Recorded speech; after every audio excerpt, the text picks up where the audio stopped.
So hello and welcome all of you to my YouTube channel. So my name is Mihir and I am here today to give you complete information about NDA examination. And before going forward, I would like to tell you I have also been to this examination and got chance to appear for SSB interview also. So without wasting your time, I would like to start this video. And if you like this video, please like the video and share with your friends and subscribe the channel also. So I am getting started with this video. So national defence academy NDA एक exam है जो 3 stages में आपका complete होता है, जिसके बाद आप एनडीए जा सकते हो। ठीक है, पहले मैं कंक्लूड कर देता हूँ अपनी बातों को, उसके बाद मैं प्रोसेस बाय प्रोसेस आप लोगों को सभी चीज़ें बताऊंगा। ठीक है, एनडीए फर्स्ट आपका स्टेज होता है जो आपका रिटन एग्जाम होता है। रिटन एग्जाम आपका दो फेज में होता है। एक दिन में आपको 2 एग्जाम्स होंगे, जिसमें फर्स्ट मैथ्स होगी और सेकंड जीएटी के पेपर होंगे। ठीक है, और उसके बाद अगर आप इस एग्जाम को क्लियर कर लेते हो, जैसे आप रिटन एग्जाम को क्लियर कर लोगे तो आपको एसएसबी इंटरव्यू जाने का मौका मिलेगा। ठीक है, एसएसबी इंटरव्यू 5 डे प्रोसेस होती है, जहां पे कि आपसे बहुत सारे चीज़ें कराई जाती है। एसएसबी के लिए मैं सेपरेट वीडियो, आप लोग अगर चाहते हो तो पूरे जितने भी प्रोसेसेस हैं उनके सेपरेट वीडियो मैं बता दूंगा, और मेरा जो एक्सपीरियंस रहा एसएसबी का वो भी आपको मैं शेयर कर दूंगा। ठीक है, सो उसके बाद एसएसबी होते हैं आपके। एसएसबी अगर आप 5 डे क्लियर करते हो, एसएसबी 5 डे क्लियर करने के बाद आपकी मेडिकल्स होती है। मेडिकल्स में भी अगर आप क्लियर हो जाते हो, उसके बाद आप एनडीए जो नेशनल डिफेंस एकेडमी है आपका, वहां जाते हो। ठीक है, और उसके बाद आप वहाँ ट्रेनिंग वहीं जो भी होती है आपको वहाँ से होती है। ठीक है, उसके बाद आप वहाँ से एक बहुत अच्छे ऑफिसर्स बन के निकलते हो। ठीक है, सो फर्स्ट आपका जो क्वेश्चन था, पिछला वीडियो मैंने नोटिफिकेशन के रिगार्डिंग डाला था, तो बहुत लोग एनडीए के बारे में अभी भी अवेयर नहीं है। बहुत लोग जानना चाहते हैं कौन भर सकते हैं इस फॉर्म को और कौन नहीं भर सकते। सभी चीज़ें मैं इसको डिस्कस करता हूँ अभी। ठीक है, सो नेशनल डिफेंस एकेडमी एक एग्जाम लेती है आपका एनडीए। ठीक है, और इसमें एलिजिबिलिटी क्या है, इसको 12th अपियरिंग और 12th पास इसको फॉर्म भर सकते हैं। और 12th अपियरिंग 12th पास का फॉर्म अभी जो सिनेरियो चल रहा है इसमें थोड़ा डिफरेंट हो गया है, क्योंकि देखो बहुत सारे स्टेट बोर्ड का भी एग्जाम हो चुका है जो कि अभी 12th से 12th पास हो गए हैं। तो 12th पास हो गए उस बार, अभी वो 12th पास कर गए तो वो क्या करेंगे 12th पास। लेकिन बहुत सारे बोर्ड्स है, सीबीएसई बोर्ड्स हो गए, उनके अभी 12th क्या कर रहे हैं, चल रहे हैं, तो वो क्या 12th पास डालेंगे? नहीं, उनको 12th अपियरिंग ही डालना है, क्योंकि अभी उन्हें उनका रिजल्ट नहीं आया है, तो उनको क्या डालना है, 12th अपियरिंग ही डालना है। तो इस फॉर्म को भर कौन सकते हैं, 12th अपियरिंग भर सकते हैं और 12th पास भर सकते हैं। 11th वाले इस फॉर्म से दूर रहेंगे। ठीक है, आप तैयारी करते रहो, 12th में जैसे ही आप इंटर करते हो 12th अपियरिंग करके आप फॉर्म भर सकते हो। ठीक है, फर्स्ट डाउट आपका एलिजिबिलिटी वाला मैं खत्म कर दिया, 12th पास और 12th अपियरिंग इसको भर सकते हैं। Second, the most common doubt, जितना भी आप कहीं भी जाकर देख लो सभी का यही सवाल है। आर्ट्स और कॉमर्स वाले पूछते हैं क्या हम भी एनडीए का फॉर्म भर सकते हैं क्या?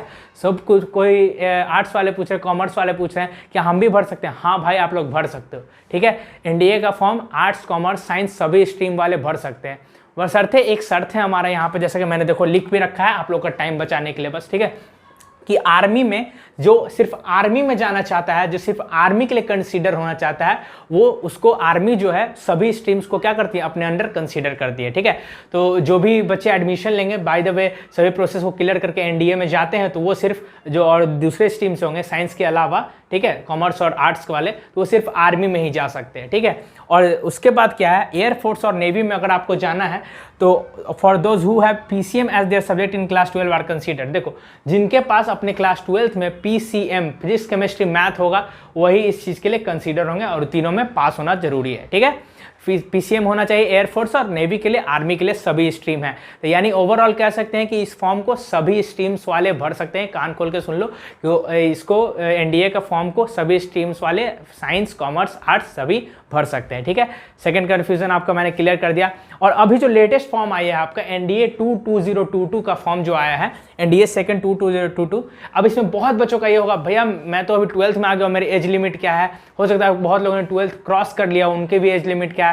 एज लिमिट क्या है आपका इस बार का फॉर्म के लिए? आगे वाले फॉर्म के लिए पूछना चाहोगे, एनडीए 1 2023 के लिए पूछना चाहोगे तो उसके लिए मैं बता दूंगा। और एक बात मैं बताना आपको भूल गया कि एनडीए जो एग्जाम है वो साल में 2 बार कंडक्ट कराई जाती है। ठीक है, आप देखोगे अप्रैल और सितंबर, अक्टूबर के महीने में ये होती, नवंबर और अभी तो हो रही है, पिछले साल से अप्रैल और नवंबर के महीने में हो रही है एग्जाम। ठीक है, तो दो बार होती है, साल में 2 बार होती है। और आप फॉर्म अपने डेट ऑफ बर्थ के अनुसार जैसे आगे फॉर्म आएंगे मैं आपको नोटिफाई कर दूंगा, आप भर लो। नहीं तो आप और भी जानकारी चाहते हो, अगर आप पूरा चाहते हो कि 2-3 साल का मैं बता दूं, तो आप नीचे डिस्क्रिप्शन में टेलीग्राम लिंक दिया हुआ है, ठीक है। या आप कमेंट भी कर सकते हो, टेलीग्राम से जुड़ जाओ, वहाँ पे अगर कोई आपका डाउट भी है फॉर्म फिलिंग के रिगार्डिंग या कोई भी डाउट है तो टेलीग्राम चैनल पे आप जुड़ सकते हैं, ठीक है। तो चलो आगे बढ़ते हैं। एज लिमिट क्या है आपका, 1 जनवरी 2004 से लेकर 1 जनवरी 2007 के बच्चे जितना भी इस एज लिमिट में आ रहे हैं वो इस फॉर्म को भर सकते हैं। कौन कौन, 1 जनवरी 2004 से लेकर 1 जनवरी 2007 तक के जितने भी बच्चे हैं इस फॉर्म को वो भर सकते हैं, ठीक है। अब उसके बाद ये सब चीज़ें तो हो गई कि कौन भर सकते हैं, कौन सी स्ट्रीम वाले भर सकते हैं और क्या क्या भर सकते हैं, ये सब चीज़ें तो हो गई। अब हम लोग आते हैं अपने नेक्स्ट चीज़ की ओर, पेपर कैसा आता है भैया, पेपर पैटर्न क्या है भैया बता दो, मतलब कैसा क्या होगा। सभी चीज़ें मैं लिख के लाऊं कि ज़्यादा आपका टाइम वेस्ट ना करूँ, जो क्रक्स बातें मैं आपको बताऊं जो कि टू द पॉइंट बातें हैं, फालतू का मैं चीज़ें बातें करने नहीं आया, ठीक है। अब देखो पेपर एनालिसिस, मैथ्स और जीएटी 2 पेपर होते हैं जैसा मैंने आपको बताया। एक दिन एग्जाम होगा आपका, वही 2 फेज में एग्जाम होगा। 2 फेज मतलब एक मैथ्स का पेपर फेज 1 और मैथ्स जीएटी का पेपर फेज 2। अब देखो मैथ्स का पेपर जिसमें ओवरऑल 120 क्वेश्चन आते हैं और टोटल मार्क्स आपके होते हैं 300, ठीक है। इसमें करेक्ट आंसर के लिए आपको प्लस 2.5 मार्क्स मिलेंगे और रॉन्ग आंसर के लिए निगेटिव मार्किंग भी है इसमें, तो 0-0.83 आपके होंगे, ठीक है। तो कितना टाइम मिलता है भैया 120 क्वेश्चंस को बनाने के लिए, 2 आवर 30 मिनट मिलता है। अरे भैया ये तो बहुत कम है, इतना तो हमारे बोर्ड्स में 25-30 क्वेश्चन रहते थे, 35 क्वेश्चन रहते थे, उनके लिए हमको 3 आवर्स मिलते थे। तो लेकिन यहाँ देखो क्वेश्चन का लेवल उतना हार्ड नहीं रहेगा, ठीक है। लेकिन यहाँ पे देखो क्वेश्चन रहते हैं मीडियम लेवल के ही रहेंगे ज़्यादातर क्वेश्चन, कुछ हार्ड रहेंगे। वो ऐसे क्वेश्चन रहते हैं जिसपे आपको अपना टाइम लगाना नहीं है। आप बोलोगे स्ट्रेटजी का वीडियो ले आओगे, वो मैं स्ट्रेटजी का वीडियो सेपरेट इट आउट कर दूंगा अगर कमेंट आप लोग करोगे तो। टेलीग्राम पे भी आप आके जुड़ सकते हो, वहाँ पे भी डिस्क्रिप्शन में लिंक है, वहाँ पे भी कुछ बातें जो भी होंगे आपके डाउट डिस्कस कर सकता हूँ, ठीक है। अगर आपको स्ट्रेटजी का वीडियो चाहिए तो कमेंट कर देना, ठीक है। आगे बढ़ते हैं, क्योंकि इसका लेवल जो है उतना मीडियम रहता है। इसमें बस आपका एनडीए का एग्जाम में जो मैथ्स पेपर होता है वो उस पर क्या खोजती है, आपसे क्या चाहती है कि आप उससे क्या करें। आप देखो वो एनडीए का मैथ्स का पेपर थोड़ा ट्रिकी होता है, हर एक क्वेश्चन में आप अगर फार्मूला वाइज लग जाओगे अगर उसको सॉल्व करने में, हल्का सा आपको ट्रिकी नॉलेज होना चाहिए किस क्वेश्चन को, और आपको टाइम मैनेजमेंट सीखना होगा कितना जल्दी हम क्वेश्चन सॉल्व करें। और देखो 120 में 120 क्वेश्चन तो कोई सॉल्व मतलब नहीं कर पाएगा। आप लगभग टारगेट बनाओ 100 to 110 क्वेश्चन का टारगेट बनाओ। 100 क्वेश्चन भी इनफ है, आप उतना आगे मैं चीज़ें डिस्कस करूंगा। और आप स्ट्रेटजी वीडियो अगर डिटेल में चाहते हो तो उसके लिए भी कमेंट कर दो, उसके लिए मैं डिस्कस कर दूंगा, ठीक है। चलो आगे बढ़ते हैं। 2 आवर 30 मिनट का तो ये मैथ्स का पेपर होगा जिसमें ओनली एंड ओनली मैथ्स आती है 300 मार्क्स की, ठीक है।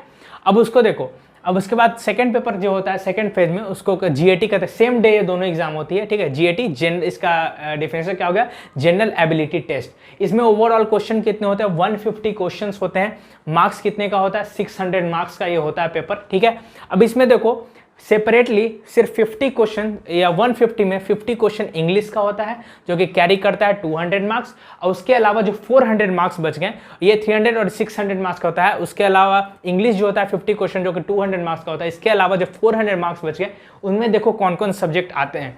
हिस्ट्री हो गया आपका, ज्योग्राफी हो गया आपका, पॉलिटी हो गया, फिजिक्स हो गया, केमिस्ट्री हो गया, बायोलॉजी हो गया, करंट अफेयर हो गया। देख लो history, geography, polity, physics, chemistry, biology, current affairs, ये आपके इतने सारे हैं सब्जेक्ट्स जो कि आपको कंस्टिट्यूट करेंगे 100 क्वेश्चन जो कि आपको ओवरऑल 400 मार्क्स देंगे।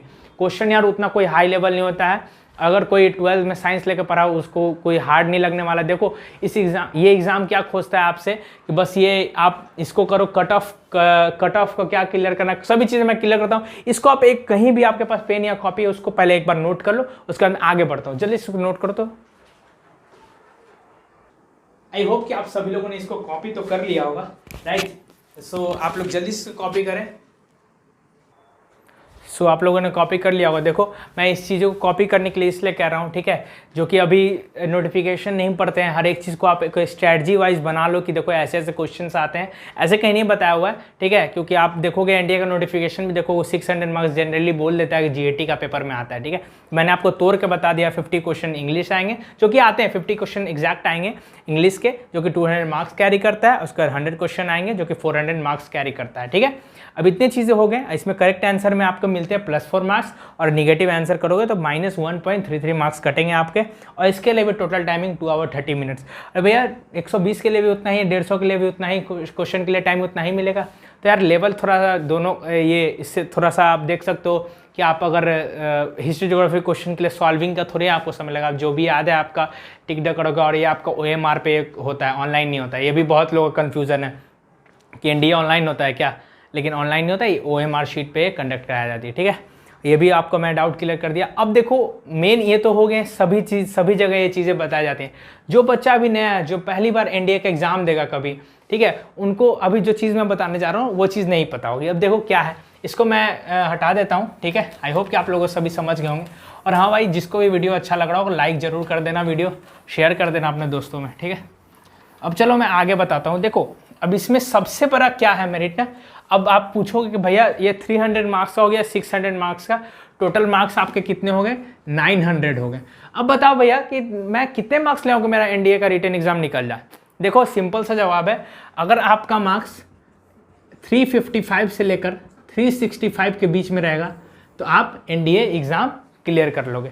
अब आप बोलोगे अरे भैया ये तो बहुत कम है, 900 मार्क्स, ये तो हाफ मार्क्स भी नहीं बोल रहा है। भाई एग्जाम देख लो, एक बार पेपर देख लो, तब पता चल जाएगा। ठीक है, कि अब इतना नहीं, इतना भी हलवा नहीं है। ठीक है, आप दोगे पेपर, आप देखोगे, एक बार पेपर देख के देखो, इतना भी आसान नहीं होता है। ठीक है, इसमें भी एक चीज़ है, ऐसा नहीं है कि आप, इसमें भी अभी एक कंडीशन है, उसमें मैं बता रहा हूँ। ये आपका हो गया ओवरऑल कट ऑफ हो गया, ओवरऑल कट ऑफ। ठीक है, ये सब बातें बहुत लोग नहीं बताते हैं। ठीक है, मैं बताता हूँ। ठीक है, पहले ही बताया तो कट ऑफ क्या होता है नहीं होता है। ठीक है, ये मैं बताया तो बहुत आसान पेपर होगा तो आपका कट ऑफ 370 के पार चला जाएगा, बहुत आसान होगा तो। लेकिन जैसा NDA का पेपर 1-2 साल से आ रहा है, ये इसी रेंज में लाई कर रहा है आपका कट ऑफ। ठीक है, अब इसके बाद बढ़ते हैं तो मेन बात जो मैं बताने वाला था आपका, वो होता है सेक्शनल कट ऑफ। इस बात को ध्यान में रख लेना, सेक्शनल कट ऑफ क्या होता है।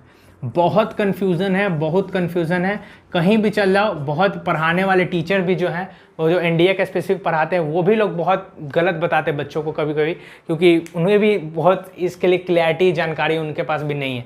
ठीक है, कैसे देखो, क्योंकि देखो एक चीज़ बताता हूँ, अगर आप देखो मैथ्स कितने नंबर का है, 300 मार्क्स का है। 300 मार्क्स का क्या है, मैथ्स है। ठीक है, और GAT कितना का ओवरऑल, 600 मार्क्स का है। देखो NDA जो है, अगर आप, अब देखो मैं क्लियर बात करता हूँ, 300 मार्क्स का जो आपका मैथ है, अगर आपका मैथ्स बहुत अच्छा होगा, एक्सेप्शनली वेल होगा, तो मान लो आप 260-270 मार्क्स अगर मैथ्स में ले आते हो, और अगर GAT में आप मान लो 100 नंबर भी लाते हो, तो 370 तो ऐसे ही हो जाता है, तो आप क्लियर कर दोगे। बट जो NDA का जो पेपर डिजाइन होता है, ये हर एक स्ट्रीम को लेकर, देखिए आप देखोगे सिर्फ PCM के लिए ही होता, तो हिस्ट्री, ज्योग्राफी, पॉलिटी क्यों होता है इसमें, और अगर PCM वाले को होता है बायो क्यों होता है इसमें, ऐसा है ना, अब करंट अफेयर क्यों होता। लेकिन ये सभी स्ट्रीम्स को जोड़ने के लिए, सभी स्ट्रीम, ऐसा नहीं किसी स्ट्रीम को एक एज मिल जाए ऐसे भी, लेकिन फिर भी PCM वाले को तो कुछ ना कुछ एज मिलती है इस एग्जाम में, लेकिन फिर भी आप देखोगे कि सभी स्ट्रीम को कहीं ना कहीं बराबर करने की कोशिश किया गया। जो भी दूसरे स्ट्रीम्स होंगे, जैसे आर्ट्स वाले स्ट्रीम्स होंगे, कॉमर्स वाले स्ट्रीम्स होंगे, आर्ट्स वाले होंगे तो हिस्ट्री ज्योग्राफी वाले जो भी है उसको अच्छा होगा उनका, तो वो उसमें ज़्यादा नंबर ले आएंगे। मैथ्स में उनका मिनिमम भी रहेगा, दोनों मिला कट ऑफ उनका मिल जाएगा। ठीक है, मान लो तुम GAT में स्कोर कर रहे हो 250 आउट ऑफ 600, ठीक है, और मैथ्स में आप 100 मार्क्स ला रहे हो, 350 हो गया बाय द वे, और तब पर भी आपका NDA क्लियर नहीं हो रहा है। ठीक है, अगर आप बाय द वे इसमें 160-170 लाए, और उसमें 270 लाए, उसमें 100 ले आए, तो हो जाएगा आपका 370 मार्क्स। ठीक है, तो 370 मार्क्स आप रखो कि अगर नॉर्मल आपको कट ऑफ क्लियर करना है, 370 मार्क्स आपको लाना ही पड़े, 370 मार्क्स आपको मिनिमम लाना है, तो आप सेफ पोजीशन में रहोगे। अब मैं सेक्शनल कट ऑफ की क्या बात कर रहा था, देखो एक NDA क्या करती है ना, कि आप कितना भी नंबर, अगर आप GAT में 600 में से आप 500 नंबर ले आओ, 600 में से कितना बोल रहा हूँ, 600 में 500 नंबर ले आओ, अगर मैथ्स में 75 से कम नंबर है आपके, तो आप क्या है, आप सिलेक्टेड नहीं है NDA में। आप सोच लो, अगर आप मैथ में 60 नंबर लाते हो और GAT में 500 मार्क्स लाते हो, तो ओवरऑल कितना हो गया, 560, बट आपका सिलेक्शन नहीं होगा वहाँ पे। क्यों नहीं होगा, क्योंकि आपने इसकी सेक्शनल कट ऑफ नहीं पार की। तो भैया सेक्शनल कट ऑफ क्या है, सेक्शनल कट ऑफ होती है 25% और 25%। 25% 300 का कितना हो गया, 75 मार्क्स। ठीक है, और इसका कितना हो गया, GAT का 75% हो गया 150 मार्क्स। अब आप एक चीज़ देखोगे, यहाँ एक और चीज़ कर सकते हो, भैया अगर मैंने 150 मार्क्स लिया और 75 मार्क्स लिया तो क्या क्लियर हो जाएगा क्या, अरे यार देखो 150 और इसको जोड़ने पे क्या क्लियर हो रहा है, 370 आ रहा है, नहीं, एक मिनिमम बैरियर है कि आपको GAT में 150 मार्क्स लाने ही लाने हैं, और मैथ्स में 75 मार्क्स लाने ही लाने हैं, चाहे आप आर्ट्स से हो, चाहे कॉमर्स से हो, या PCM वाले जो कि फिजिक्स केमिस्ट्री मैथ्स वाले हैं, जो साइंस स्ट्रीम से हैं, वो हिस्ट्री ज्योग्राफी पॉलिटी, ये सब, ये जो पूरा है, ये इसमें भी एक कन्फ्यूजन बता, कोई लोग, बहुत लोग आपको बताएंगे इंग्लिश का भी सेपरेट कट ऑफ होता है, ऐसा कुछ नहीं होता है। जो ओवरऑल 600 मार्क्स में 600 मार्क्स में आपको 25% लाना है, दैट इज़ 150 मार्क्स आपके हो रहे हैं, ठीक है। तो ये आपको होना चाहिए, 150 मार्क्स होना चाहिए और 75 मार्क्स होना चाहिए। इससे जितना भी ऊपर जाए, इससे जितना ऊपर जाए उसके बाद आपका कट ऑफ में मिल जाएगा। इसकी इतना नंबर होना चाहिए, इससे ऊपर होना चाहिए हर एक में, ठीक है, इससे ऊपर होना चाहिए और ओवरऑल इस रेंज में लाई करेगा तो आपका क्लियर एग्ज़ाम हो जाएगा। अब एग्ज़ाम आपने दे दिया, एग्ज़ाम आपका क्लियर हो गया, उसके आगे का मैं प्रोसेस आपको बताता हूँ, ठीक है। अब तो आपने इस रेंज, मैं आपको एडवाइस करूँगा 370 प्लस आपने आप नंबर रखो, मॉक टेस्ट वगैरह दो, ठीक है, अभी से दो, अभी 2-3 महीने बाद आपका एग्ज़ाम 4 सितंबर को आपका एग्ज़ाम है, फॉर्म फिल कर लो, एग्ज़ाम दो, ठीक है। आप 370 प्लस हमेशा 400 का टारगेट करो लगभग, तो आपका क्या होगा, कंफर्टेबली एग्ज़ाम एक क्लियर हो जाएगा, ठीक है। अब देखो ये तो हो गया 75 मार्क्स, 150 मार्क्स, ये आपको क्या मैंने बताया सेक्शनल कट ऑफ बताया, ओवरऑल मार्क्स भी मैंने बता दिया।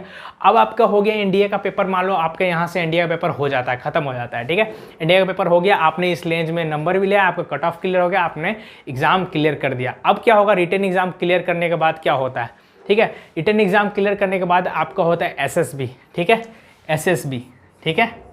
एसएसबी क्या है भैया, ये एक इंटरव्यू प्रोसेस है, ठीक है, इस पर मैं डिटेल में नहीं जाऊंगा, मैं आपको बता देता हूँ, ये 5 डे प्रोसेस होती है, ठीक है, जिसमें आपको बहुत सारे प्रोसेसेस करवाए जाते हैं, ठीक है।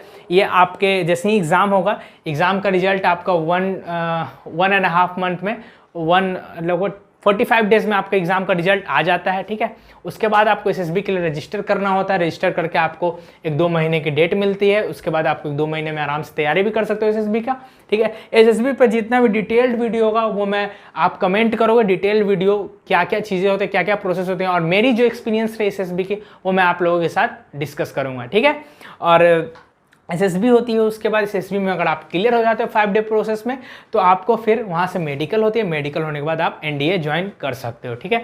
उसके बाद आप एज अ वहाँ ट्रेनिंग करके 3 इयर्स, फिर 1 ईयर रिस्पेक्टिव जो भी आपको एयरफोर्स मिलता है, एएमए मिलता है, मिलिट्री एकेडमी मिलता है, जो भी मिलता है, वहाँ से आप फिर रिस्पेक्टिव अपने ब्रांच में जाके आप एक ऑफिसर रैंक से वहाँ से निकलोगे और सभी बढ़िया एक आपको सोशल स्टेटस मिलेगा, उसके बाद सैलरी भी अच्छी है, ठीक है, और अच्छी चीज़ें हैं आपका मतलब एक आप जो कहते हो मतलब एक respected person in a society, आपको वो वाले वैल्यू मिलेगी, सब कुछ सही है, ऐसा नहीं है, सब कुछ बढ़िया है। इस जॉब, ये एक जॉब मतलब यार जो भी एक पैसन है किसी का भी एनडीए का ज्वाइन करना है, एनडीए को मतलब मेरा किसी लोग का 10 से बचपन से ही है, कोई 10 से ही है कि मुझे एयरफोर्स पायलट बनना है, मुझे फ्लाइंग ऑफिसर बनना है, मुझे लेफ्टिनेंट, मुझे कैप्टन, बहुत सारे ऐसे हैं। आपको ज्वाइन करोगे, फर्स्टली आप जो भी एनडीए ज्वाइन करता है वो लेफ्टिनेंट बनता है, ठीक है, उसके बाद धीरे धीरे ऊपर जाते हैं, ठीक है। तो आप सोचो कि अगर आप अभी 18 ईयर के हो, 21 to 22 ईयर में आप एक ऑफिसर बन जाओगे, सोचो इससे बड़ी बात क्या हो सकती है, ठीक है। सो अपने अपने चीज़ें हैं, आप इस चीज़ के लिए तैयारी करो अगर आप स्ट्रैटेजी वीडियो चाहते हो इसके लिए। और बहुत सारे ये बच्चे पूछेंगे मैथ्स किस लेवल का आता है, ये मैं बताना भूल गया, मैथ्स किस लेवल का आते हैं, वही 11-12 के पूरे सिलेबस जो 11-12 का वही सिलेबस रहेगा।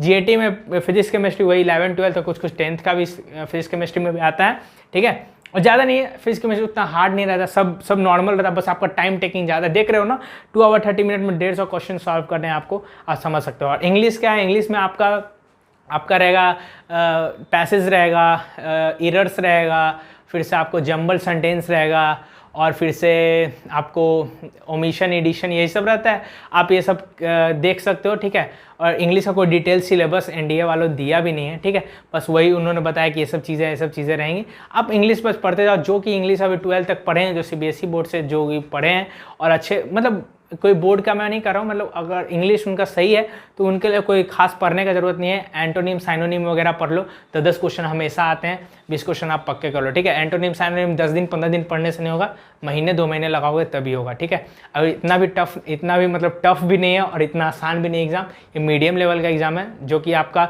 एट द सेम डे आप समझ सकते हो 5 आवर का एग्ज़ाम है आपका, ठीक है, आप समझ सकते हो। ऐसा एग्ज़ाम बहुत लोगों ने दिया भी नहीं होगा, ठीक है। तो इसका प्रैक्टिस करने का, सीटिंग का भी देख लो, एक दिन में 5 घंटे बैठ के देखो भी दिमाग काम कर रहा है नहीं कर रहा है, कैसे क्वेश्चंस को डील करना है, ज़्यादा समय लगा देने के बाद कहीं आप ब्लैकआउट तो नहीं हो जा रहे हो, ठीक है। ये सब चीज़ों पे काम करना है और सभी चीज़ों के लिए मैं हेल्प करने के लिए हूँ। अगर आपको ये वीडियो अच्छा लगा हो तो लाइक ज़रूर करना, फ्रेंड्स को शेयर ज़रूर करना, और आप मेरे एसएसबी का जर्नी जानना चाहते हो, एसएसबी के बारे में पूरे डिटेल वीडियो जानना चाहते हो, ऐसे मैं जो मुझे भी चांस मिला एसएसबी जाने का, मैं भी एसएसबी गया, मेरी क्या मतलब चीज़ें रही, मैं आपको जो मैं जा चुका हूँ और जो टीचर्स पढ़ाते हैं उसमें बहुत अंतर होगा, क्योंकि टीचर अपने अपने तरह से बोलेंगे और मैं अपने तरीके से बताऊँगा। क्योंकि देखो मैं भी आप ही जैसा हूँ, मैंने भी एग्ज़ाम दिया, मैं भी एसएसबी गया, मैं उसके बाद आप लोगों के सामने मैं चीज़ों को बता रहा हूँ।